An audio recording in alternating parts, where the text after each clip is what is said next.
हवेली से बाहर निकलने के बाद भी चारों के दिलों में खौफ बसा हुआ था। बाहर की ठंडी हवा में भी उनके शरीर से पसीना बह रहा था। रोहित ने अपनी घड़ी की ओर देखा। रात के 3 बज रहे थे। आसमान में बादल गहरे होते जा रहे थे और अचानक एक तेज बिजली चमकी, जिसने चारों के चेहरों पर डर की एक और परछाई डाल दी। हमें तुरंत गांव लौटना चाहिए, आदित्य ने हड़बड़ाते हुए कहा। मैंने पहले कभी ऐसा अनुभव नहीं किया। ये हवेली, यहाँ कुछ है और वो चीज हमें मार सकती है। हाँ, लेकिन ये क्या है और आखिर क्यों? श्वेता ने सवाल उठाया। हमें इसका जवाब जानना होगा। रोहित ने थोड़ी देर सोचा और फिर कहा, सच में गांव वालों से इस हवेली के इतिहास के बारे में पूछना चाहिए। वहाँ जरूर कुछ ऐसा है जो हम नहीं जानते। गांव की ओर जाने का फैसला करते हुए चारों धीरे धीरे रास्ते पर चलने लगे। रास्ते में हवाओं का शोर और घने बादलों की गड़गड़ाहट माहौल को और डरावना बना रही थी। रास्ते के किनारे खड़े पेड़, जिनकी शाखाएं हवा में झूम रही थीं, मानो हवेली की कहानियां सुना रही हों। गांव में पहुंचते बात कहकर बुलाते थे। बाबा उस गांव के सबसे पुराने निवासी थे और हर पुरानी कहानी से वाकिफ थे। जब चारों ने दरवाजा खटखटाया तो बाबा ने दरवाजा खोला। बाबा की आंखों में चिंता झलक रही थी, जैसे उन्हें पहले ही पता था कि कुछ बुरा होने वाला है। तुम लोग हवेली गए थे, है ना? बाबा ने बिना कुछ कहे ही पूछ लिया। उनकी आवाज में सख्ती थी। रोहित ने धीरे से सिर हिलाया और कहा, बाबा, हमें हवेली के बारे में सब कुछ जानना है। वहाँ क्या है और क्यों सब लोग वहाँ जाने से डरते हैं? बाबा ने एक लंबी सांस ली और चारों को अंदर बुलाया। कमरे में धीमी रोशनी थी और बाबा ने एक दिया जलाकर बीच में रख दिया। वे चारों उनके सामने बैठ गए और बाबा ने अपनी भारी आवाज में बोलना शुरू किया। काली हवेली सिर्फ एक पुरानी इमारत नहीं है, उसके पीछे एक बहुत पुरानी और काली कहानी छुपी हुई है। सैकड़ों साल पहले वहाँ एक राजा रहता था। उस राजा की रानी तारा बहुत सुंदर थी, लेकिन रानी के पास एक शक्ति थी जिसे कोई नहीं जानता था। वो एक तांत्रिक विद्या में निपुण थी। चारों ने एक दूसरे की ओर देखा और उनकी जिज्ञासा और भी बढ़ गई। बाबा ने अपनी कहानी जारी रखते हुए कहा, रानी तारा का एक शिष्य था जिसका नाम रुद्र था। रुद्र एक तांत्रिक था, लेकिन उसकी नीयत खराब थी। उसने रानी की विद्या को अपने काले इरादों के लिए इस्तेमाल करना शुरू कर दिया। उसने हवेली में तंत्र मंत्र की साधना शुरू की और वहाँ आत्माओं को कैद करना शुरू कर दिया। फिर क्या हुआ? निकिता ने घबराकर पूछा। एक दिन रुद्र की शक्ति इतनी बढ़ गई कि उसने रानी को ही मारने की कोशिश की, लेकिन रानी भी कमजोर नहीं थी। उसने अपने सारे जादू से रुद्र को हवेली के अंदर एक तहखाने में बंद कर दिया। रानी की मौत के बाद से रुद्र की आत्मा उसी हवेली में फंसी हुई है। वो हवेली में आने वाले हर इंसान को अपनी गिरफ्त में ले लेता है। कई लोग वहाँ गए, लेकिन लौटकर कभी नहीं आए। तो हवेली में जो चीखें और परछाइयाँ हमने देखी, वो रुद्र की आत्मा की वजह से हैं। आदित्य ने धीरे से पूछा। बाबा ने सिर हिलाते हुए कहा, हाँ, हवेली में जो भी ताकतें हैं, वो रुद्र के तंत्र मंत्र का ही परिणाम है। वहाँ आत्माओं का जाल फैला हुआ है और वे हर जीवित इंसान को अपनी ओर खींचने की कोशिश करती हैं। लेकिन बाबा, अब हमें क्या करना चाहिए? श्वेता ने चिंतित होकर पूछा। बाबा ने कुछ देर तक सोचा, फिर धीरे धीरे बोले, उस हवेली का दरवाजा फिर से कभी नहीं खुलना चाहिए। तुम्हें वहाँ से दूर रहना होगा। लेकिन अगर तुमने कुछ ऐसा देखा या महसूस किया है, तो हो सकता है कि रुद्र की आत्मा अब तुम पर नजर रख रही हो। बाबा की बात सुनकर चारों के दिल में और भी डर बैठ गया। क्या अब वे सचमुच सुरक्षित थे या रुद्र की आत्मा अब भी उनका पीछा कर रही थी? रात गहरी हो चुकी थी, लेकिन हवेली के रहस्य अब और भी डरावने हो गए थे। क्या रुद्र की आत्मा सच में अब उनके पीछे थी या ये सिर्फ उनका भ्रम था? बाबा की बातों के बाद चारों दोस्तों के दिलों में डर और भी गहरा हो गया था। उनकी आंखों के सामने हवेली में घटित हर घटना फिर से घूमने लगी। रुद्र की आत्मा और हवेली का अतीत अब सिर्फ एक कहानी नहीं रह गई थी, बल्कि एक भयानक सच बनकर उनके सामने खड़ा था। हमें यहाँ से तुरंत निकल जाना चाहिए, निकिता ने घबराकर कहा। अगर रुद्र की आत्मा सच में हमारे पीछे है, तो हम कहीं भी सुरक्षित नहीं हैं। लेकिन हम कहाँ जाएंगे? रोहित ने गंभीर स्वर में कहा। और भागने से क्या होगा? अगर वो हमें खोज ही लेगा तो? आदित्य, जो अब तक शांत रहने की कोशिश कर रहा था, बोला।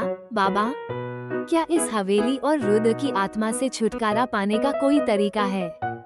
बाबा ने चुपचाप दिए की लौ को देखा और धीमी आवाज में कहा, रुद्र की आत्मा को हमेशा के लिए कैद करना आसान नहीं है। तंत्र मंत्र से मुक्त करना असंभव नहीं, लेकिन बहुत जोखिम भरा है। केवल वही व्यक्ति इसे कर सकता है जिसे तंत्र विद्या का गहरा ज्ञान हो। श्वेता ने उम्मीद भरी नजरों से बाबा की ओर देखा और पूछा, क्या आप कुछ कर सकते हैं? बाबा ने धीरे से सिर हिलाया। मेरी उम्र अब ऐसी नहीं है कि मैं इन शक्तियों का सामना कर सकूं। लेकिन अगर तुम सच में इसे समाप्त करना चाहते हो, तो तुम्हें उस हवेली के तहखाने में जाना होगा, जहां रुद्र की आत्मा बंद है। वहां एक काली ग्रंथि मंत्र का केंद्र है। उसे नष्ट करने से ही उसकी आत्मा मुक्त होगी। रोहित ने दबी आवाज में कहा। तो हमें फिर से उस हवेली में जाना होगा।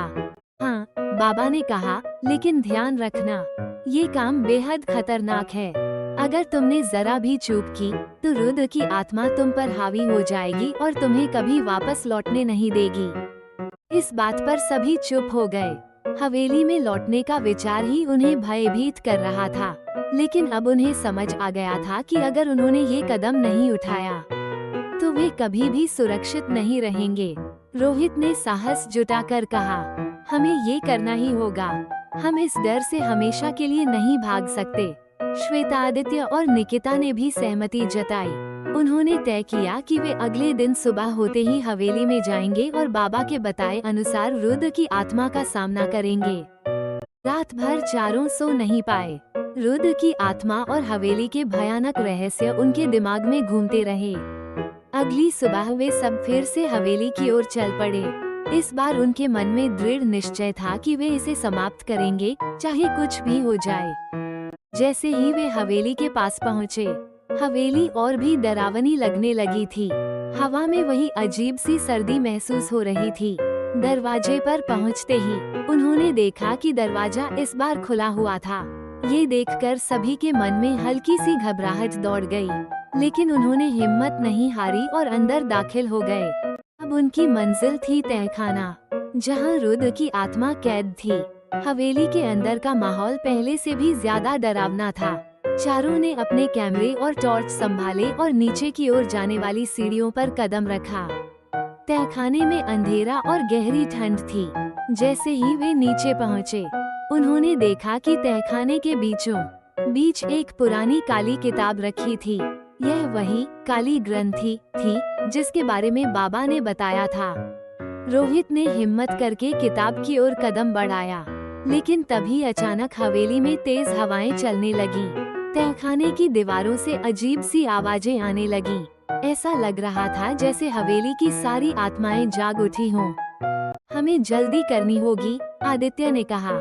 रोहित ने जल्दी से किताब को उठाया, लेकिन जैसे ही उसने उसे छुआ, एक जोरदार आवाज गूंजी। पूरे तहखाने में अंधेरा छा गया और अचानक से रुद्र की आत्मा प्रकट हो गई। वह हवा में लहराती हुई एक काले धुंध के रूप में उनके सामने खड़ी थी।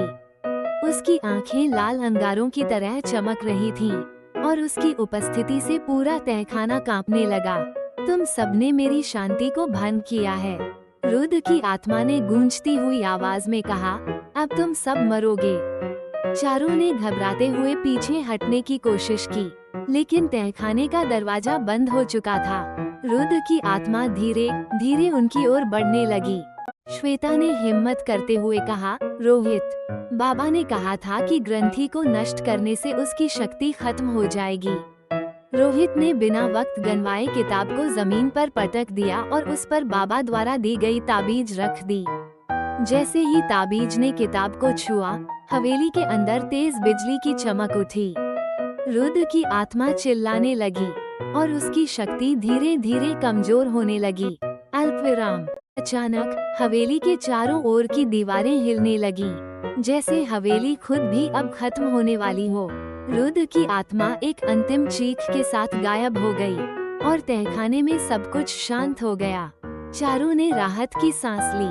हमने कर दिखाया, रोहित ने थकी हुई आवाज में कहा। लेकिन हवेली अभी भी कांप रही थी और दीवारों से दरारें पड़ने लगी थीं। हमें यहाँ से निकलना होगा, आदित्य ने कहा और चारों दौड़ते हुए बाहर की ओर भागे। जैसे ही वे हवेली से बाहर निकले, हवेली अचानक एक जोरदार आवाज के साथ ढह गई। धूल और मलबे के बीच हवेली अब सिर्फ एक खंडहर बन चुकी थी। चारों ने एक दूसरे की ओर देखा। वे थके हुए थे लेकिन अब सुरक्षित थे। रुद्र की आत्मा का आतंक हमेशा के लिए खत्म हो चुका था। अब ये सब खत्म हो चुका है, श्वेता ने धीमी आवाज में कहा। वे चारों अब जानते थे कि उन्होंने एक बहुत बड़ा खतरनाक काम किया था, लेकिन इस जीत ने उन्हें हमेशा के लिए एक नया जीवन दिया था।